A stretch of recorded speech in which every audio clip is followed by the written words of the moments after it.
અમૃતધારા 20મી. ગંગા સ્નાનનું ફળ. એક ગામમાં કોઈ બ્રાહ્મણ તેના દીકરા સાથે રહેતો હતો.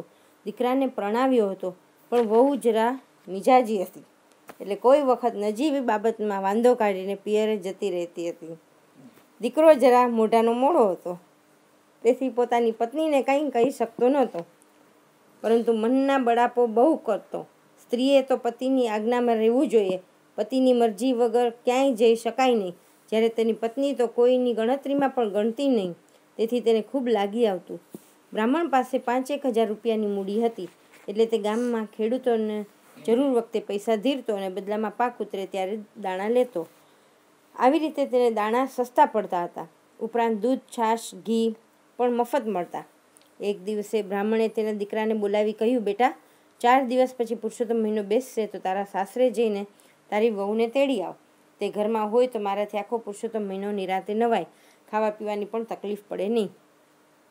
આ સાંભળી દીકરો સાસરે જવા નીકળ્યો અને જ્યાં ગામ બહાર આવેલા તળાવ આગળ પહોંચ્યો તો ત્યાં એક લીલાછમ પાકથી લચી રહેલા ખેતરમાં ગાયને ચરતી જોઈ અને તેને કંઈક યાદ આવ્યું.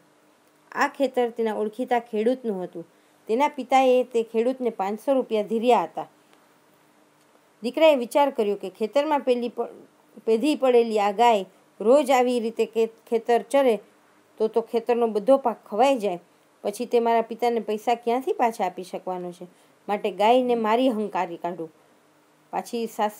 પછી સાસરિયાનો રસ્તો પકડું. એવામાં ખેતરનો માલિક ખેડૂત આવી પહોંચ્યો, એટલે બ્રાહ્મણના દીકરાએ તેના આગળ ચાડી ખાધી.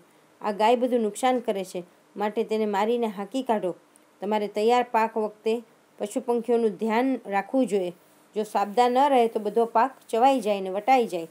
ખેડૂતના હાથમાં લાકડી હતી, એટલે એને તો ચરતી ગાયને ધબાધબ ધીંબવા માંડી અને ગાય મરણતોલ દશામાં ખેતરમાં બેસી પડી. તે હવે ઘડી બે ઘડીની મહેમાન હતી. મરતા પહેલાં ગાયે બ્રાહ્મણના દીકરાને શાપ આપ્યો, હે બ્રહ્મપુત્ર, તે મારા વિરુદ્ધ ખોટી ભંભેરણી કરીને મને ખેડૂત પાસે બહુ માર ખવડાવ્યો અને તેના પરિણામે હું થોડી જ વારમાં મરી જવાની છું. હવે તારા કર્મના ફળ રૂપે તું ગધેડાનો અવતાર ભોગવીશ. આ તો ગાય માતાનો શાપ હતો, તે કદી મિથ્યા થાય નહીં.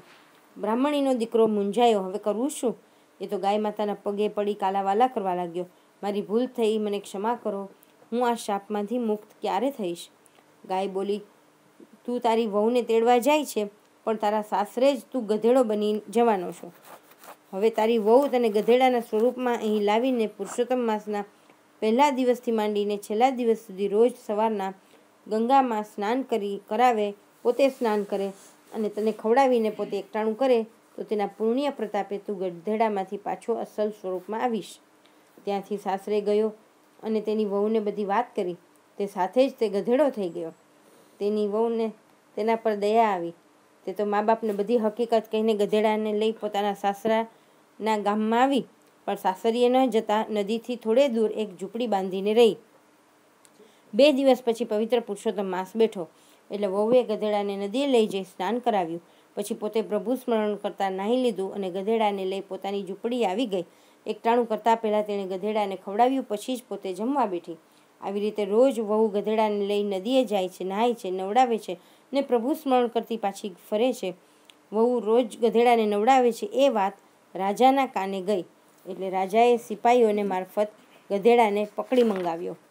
આટલું સુખ પણ ભગવાનને ન ગમ્યું. વહુ તો વલોપાત કરવા લાગી. તે તો રડતી રડતી રાજાના મહેલે ગઈ. રાજા ઝરૂખામાં ઊભો હતો, બહાર ગધેડો બાંધેલો હતો.